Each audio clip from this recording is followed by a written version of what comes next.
তাদের আদর্শ কিভাবে বড় হওয়া যায় ইন্ডিভিজুয়াল হিসেবে, তোমার দেশের সিটিজেন হিসেবে, এবং দেশকে কিভাবে সাহায্য করা যায় এক্সাম্পল তৈরি করতে চায়না। তো চায়নার ইন্ডিভিজুয়াল তো সেমন করেনি, রাষ্ট্র যারা পরিচালনা করে তারা দায়িত্ববান ছিল, অনেস্ট ছিল, সিনসিয়ার ছিল, ডেডিকেশন ছিল, দেশপ্রেম ছিল। এগুলো আমাদের নেতাদের মধ্যে এগুলোর অভাব বলে আমাদের অবস্থা। কিন্তু এই প্রতিষ্ঠানে আমরা কিন্তু প্রতিষ্ঠা করতে চাচ্ছি যেখানে আমরা নিয়ম শৃঙ্খলা প্রতিষ্ঠা করব। আমরা নিজেদের জন্য যেমন করব পড়ালেখা, সেটা পরিবারের কাছে আসবে, পরিবার সন্তুষ্ট হবে, পিতামাতা সন্তুষ্ট হবে, দেশের কাছে আসবে, দেশে থাকবে। আমি একটু উদাহরণ দেই। একটি মেয়েকে দিয়েছিলাম এখানে শিক্ষক হিসেবে, বিজনেসে হিউম্যান রিসোর্স ম্যানেজমেন্ট পড়াতো মুর্শিদা, মিসেস মুর্শিদা। তো মুর্শিদা সে অনেক ইউনিভার্সিটি চাকরি করছে। এর আগে ডিউটিতে ছিল, আর্মিতে ছিল, ছিল। পরে সে আমাদের পছন্দ করে এখানে আসছে।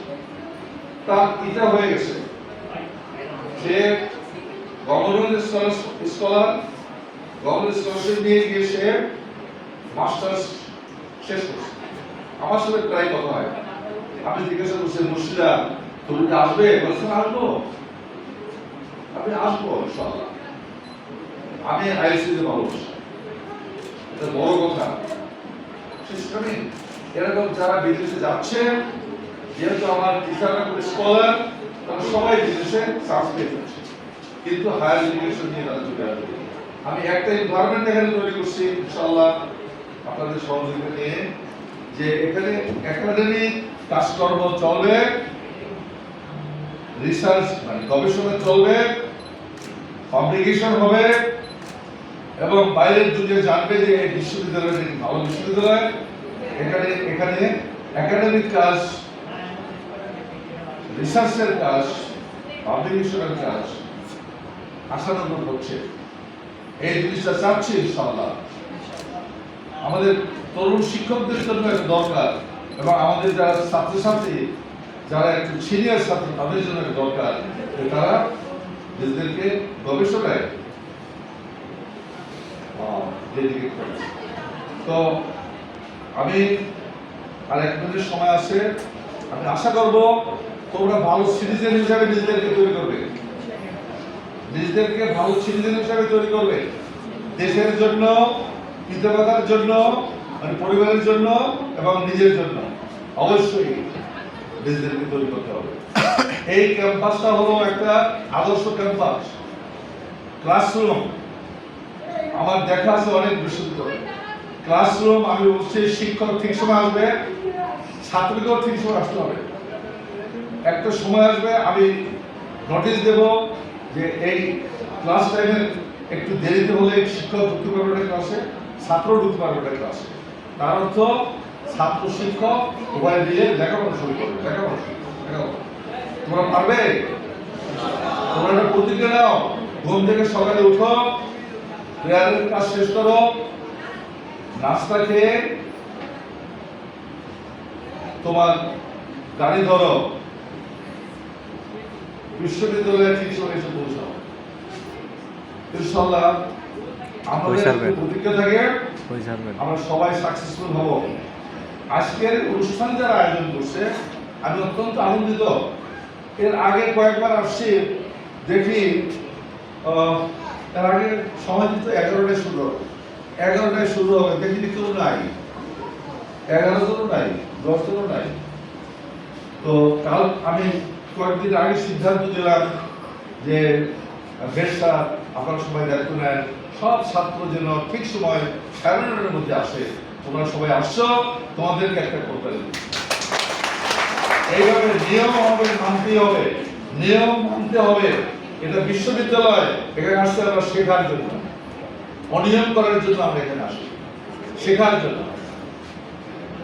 এবং আমি বলি একটা কথা, আমি যেমন উদ্বিগ্ন আমার ছাত্রছাত্রীদের জন্য, ঠিক সেরকম উদ্বিগ্ন আমার ইয়ং টিচারদের জন্য। ইয়ং টিচার্স এবং আমার এই ছাত্রছাত্রীরা তোমরা সবাই মিলেমিশে থাকবে, এবং আমাদের যারা এই গ্রে হেয়ার বলে, গ্রে হেয়ারদের কথা একটু শুনবে। এরা আইন কানুন তৈরি করবে, গ্রে হেয়ার এই স্যার যা বলবে এটা শুনবা, তাহলে তোমাদের এই ছাত্রছাত্রী এবং ইয়ং কলিগ সবাই কল্যাণ হবে। আমি সবার জন্য দোয়া রাখছি, সবাই তোমরা ভালো থাকো। যে উদ্দেশ্য নিয়ে তোমরা এখানে আসছো, পার্মানেন্ট মেম্বার, সেই পার্মানেন্ট মেম্বার হিসেবে তোমরা নিজেদেরকে গড়ে তোলো। মাশাআল্লাহ, আমাদের শুভ দিন সামনে অপেক্ষা করছে, শুভ দিন আমাদের জন্য অপেক্ষা করছে। ইনশাআল্লাহ আমরা এখন নাকি রেজিস্ট্রার সে ভালো জানেন, হিসাব কিতাব সব ওনার কাছে। উনি বলেন স্যার আমরা 21টা ইউনিভার্সিটির মধ্যে একটা ভালোর দিক থেকে 21টা। এখন দেখো আমাদের জন্ম হয়েছে কিন্তু 100তম, আমরা ইনশাআল্লাহ 21-এর মধ্যে চলে গেছি। উনি সেদিন আমাকে বললেন এই টিচারদের সাথে সিনিয়র প্রফেসর হিসেবে দিচ্ছে আলাদা বললো যে আমাদের পক্ষে প্রথম 10-এর মধ্যে যাওয়া খুব সম্ভব যদি আমরা খুবই ডেডিকেটেড থাকি। শীঘ্রই আমরা প্রথম 10-এর মধ্যে চলে যাবো, শীঘ্রই। আর একটা কথা বলে রাখি, আমরা যে ক্যাম্পাস এখন আছি, এই ক্যাম্পাস থেকে শুরু করছিল, এটা আমাদের অস্থায়ী ক্যাম্পাস। এই ক্যাম্পাস থেকে শুরু করছিল ব্র্যাক, এটা ব্র্যাকের ক্যাম্পাস ছিল। ব্র্যাক এই বিল্ডিং ভাড়া করে 5টা ফ্লোর ভাড়া করে শুরু করেছিল। আমরাও ঠিক একইভাবে শুরু করেছি। আমাদের এক্সপেনশন এখন এই বিল্ডিং থেকে ওই বিল্ডিং। তোমরা ওইখানে বিল্ডিং গেছো ওই পাশে, খুব চমৎকার বিল্ডিং। নিচে নামলেই আবার বহু ধরনের নাস্তা। এই আমাদের আমাদের টেক্সটাইলের হেড স্যার, ওখানে গেলেই আমাদের নাস্তা করবে। কোন টিভিতে থাকবেন? তোমরা যাওয়া, তোমরা গিয়ে ওখানে নাস্তা খেয়ে যাবে, সারা করবে না বাইরে গিয়ে। তোমরা সবাই ভালো থাকো। এই আনন্দ ফুর্তি করার জন্যই আজকে এখানে আসা নাকি? আর প্রতিজ্ঞা নেয়া যে আমরা মানুষের মতো মানুষ হব। তোমাদের সবাইকে ধন্যবাদ, সবাইকে ধন্যবাদ।